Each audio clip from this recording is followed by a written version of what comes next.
Hello students, welcome to our channel learn English with SK sir.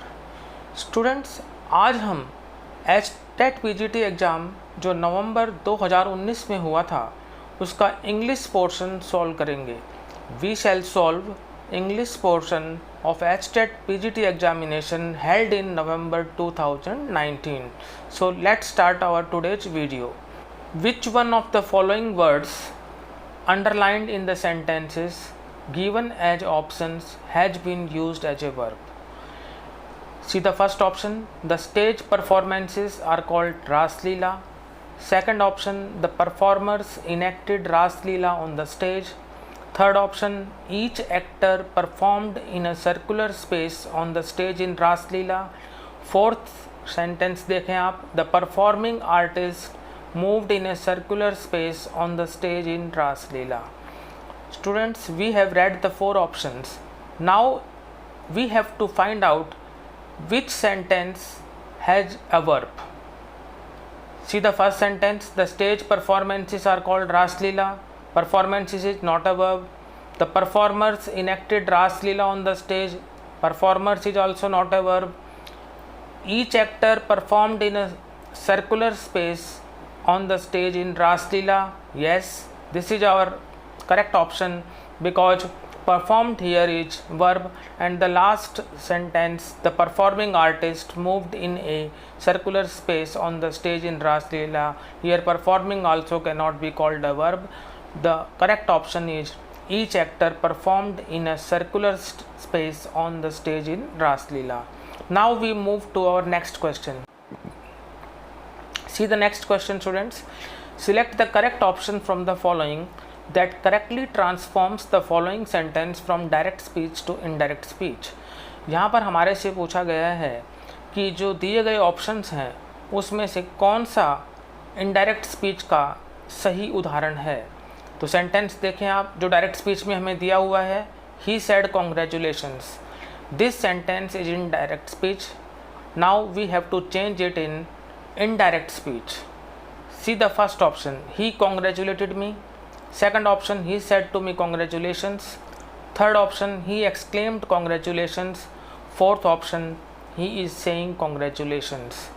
See, first of all we have to see that the sentence given is sure in direct speech, and now we have to also find out that the sentence is of which type, whether it is assertive, whether it is interrogative, whether it is imperative, whether it is optative, whether it is exclamatory. Yes students, first of all we have to know that the sentence is in exclamatory form. This is an exclamatory sentences. तो students हम क्या करेंगे, said को यहाँ पर सीधा congratulated में change कर देंगे, उसने मुझे बधाई दी। तो आप क्लियर आइडिया हो जाता है आपको कि जो हमारा फर्स्ट ऑप्शन है वो करेक्ट है, he congratulated me is the right answer. See the next question. Fill in the blank with the correct preposition. The sentence is, do you usually go out dash Saturday evenings? Options are number 1 in, number 2 at, number 3 on, number 4 within.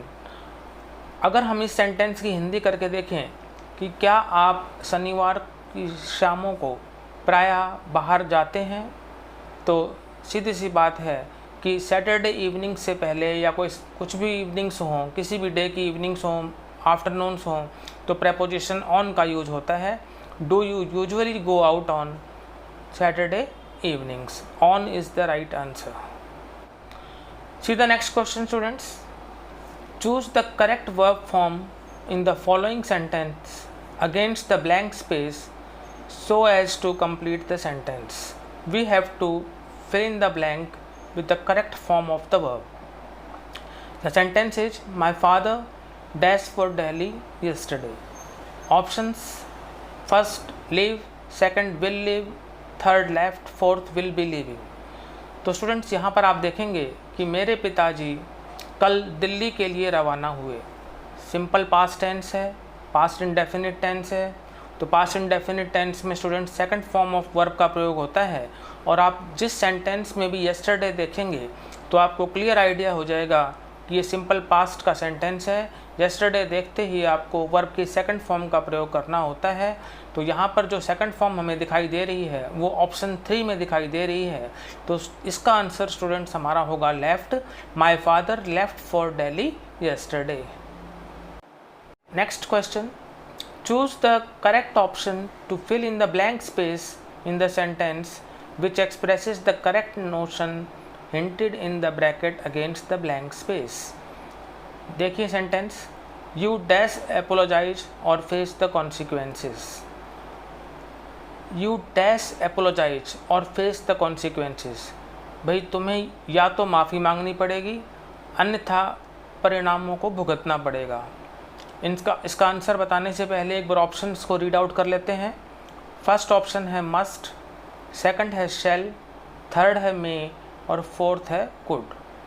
तो students सबसे पहले आप देखें कि हमारा sentence you से start हो रहा है और यू जो है वो सेकंड पर्सन का प्रोनाउन है और सेकंड पर्सन के प्रोनाउन के साथ साथ हम देख रहे हैं कि ब्रैकेट में कमांड दिया हुआ है। तो अगर वाक्य सेकंड पर्सन से स्टार्ट हो और कमांड हो तो उसके लिए हम शेल का यूज होता है। तो स्टूडेंट्स यहाँ पर जो हमारा करेक्ट आंसर है वो है शेल। यू शेल अपोलोजाइज और face the consequences. See this next question students, pick out the correct option to indicate the use of adjective in the following sentence. हमें यहाँ पर करेक्ट ऑप्शन को choose करना है ताकि हम एडजेक्टिव को जो है इंडिकेट कर सकें निम्नलिखित वाक्य में। देखें sentence, it's a cool breeze blew from the sea. Options are breeze, sea, cool, blew. Students हमारे जो सेंटेंस दिया हुआ है a cool breeze blew from the sea, यहाँ पर हमें एडजेक्टिव को फाइंड आउट करना है कि एडजेक्टिव कौन सा है, हमें विशेषण को फाइंड आउट करना है। तो आप देखेंगे कि जो ऑप्शंस हमें दिए हुए हैं उसमें से सिर्फ एक ही विशेषण है, एक ही एडजेक्टिव है और वो है cool.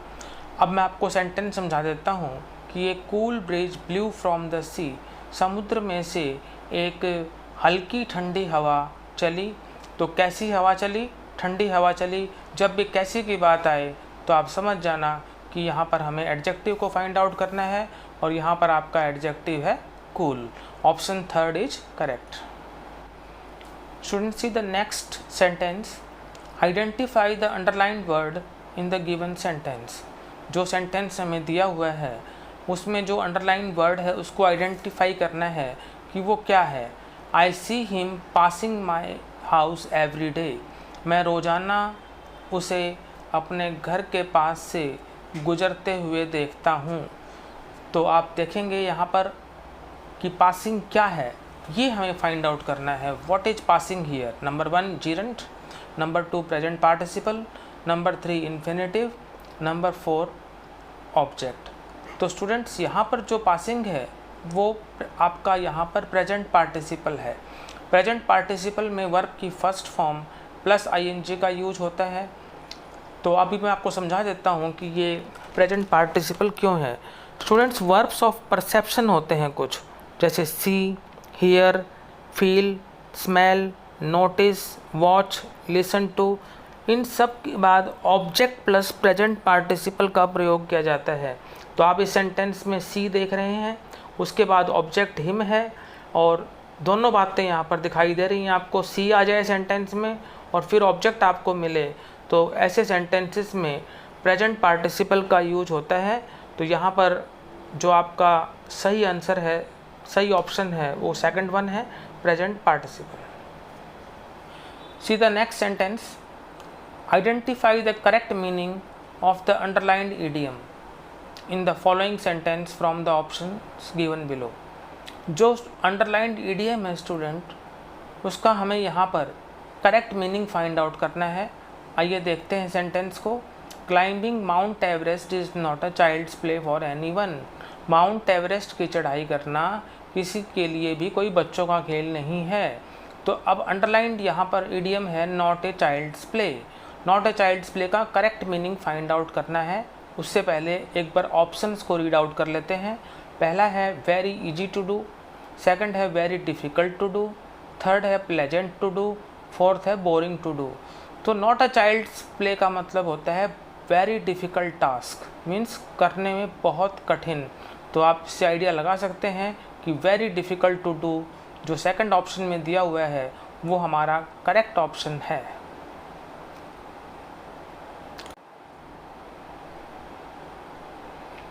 See the next sentence. Which one of the following sentences in the options given below illustrates the use of intransitive verb? यहाँ पर आपको कुछ sentences दिए हुए हैं, उसमें से आपको ऐसा sentence find out करना है जिसमें intransitive verb का प्रयोग किया हुआ हो। See the first sentence, fire burns. Second, the principal hoisted the flag on Independence Day. Third, she is reading the newspaper. Fourth, our team won the match. तो students बहुत इजी है यहाँ पर इंट्रांजिटिव वर्ब को find out करना, क्योंकि जब भी इंट्रांजिटिव वर्ब का प्रयोग होता है तो उसके साथ कोई भी ऑब्जेक्ट नहीं आता है, जबकि ट्रांजिटिव वर्ब के साथ ऑब्जेक्ट अवश्य आता है। तो आप देखते हैं कि सेकंड, थर्ड और फोर्थ ऑप्शन में ऑब्जेक्ट है, यानी वहाँ पर जो है ट्रांजिटिव वर्ब है। और ऑप्शन 1 है फायर बर्न्स, इसमें इंट्रांजिटिव वर्ब का यूज हुआ है, तो यही हमारा करेक्ट आंसर है। Option 1 is the right answer. Next sentence, choose the correct set of articles from the given options in the following sentences against the blank space. यहाँ पर स्टूडेंट्स हमें 2 ब्लैंक स्पेस हैं, उसमें करेक्ट आर्टिकल्स हमें use करने हैं। मैं आपको बता दूं, आर्टिकल ए और एन जो हैं वो इंडेफिनिट आर्टिकल होते हैं, और आर्टिकल द जो है वो आपका डेफिनिट आर्टिकल होता है। The teacher wrote dash outline of a story on dash black board. Teacher ने कहानी की जो आउटलाइन है वो ब्लैक बोर्ड पर लिखी। तो यहाँ पर हमें इन दोनों ब्लैंक्स में करेक्ट आर्टिकल को फिलअप करना है। तो अब देख लेते हैं एक बार ऑप्शंस। ऑप्शन 1 में ए, ऑप्शन 2 में एन और द, ऑप्शन 3 में द और ए, ऑप्शन 4 में ए और द। तो अब देखना है स्टूडेंट्स हमारे को कि जो आउटलाइन है, यहाँ पर आउटलाइन से पहले इंडेफिनिट आर्टिकल एन का यूज होगा, और ब्लैक बोर्ड से पहले डेफिनिट आर्टिकल द का यूज होगा। तो एन और द जो हैं वो हमें सेकंड ऑप्शन में मिलते हैं, तो हमारा सेकंड ऑप्शन करेक्ट है। See the next sentence, which one of the following words is not a noun.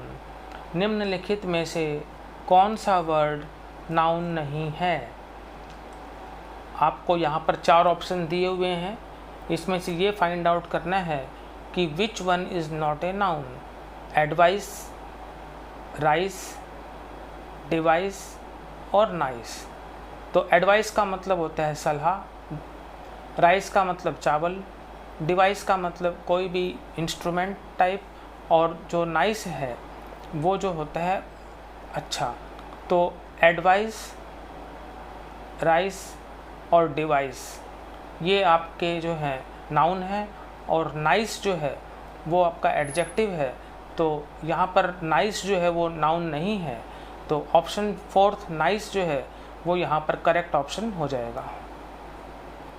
Next है choose the word which is spelled correctly. हमें यहाँ पर ऐसा वर्ड फाइंड आउट करना है जो करेक्टली स्पेल्ड हो, यानी जिसकी स्पेलिंग जो है वो करेक्ट हो।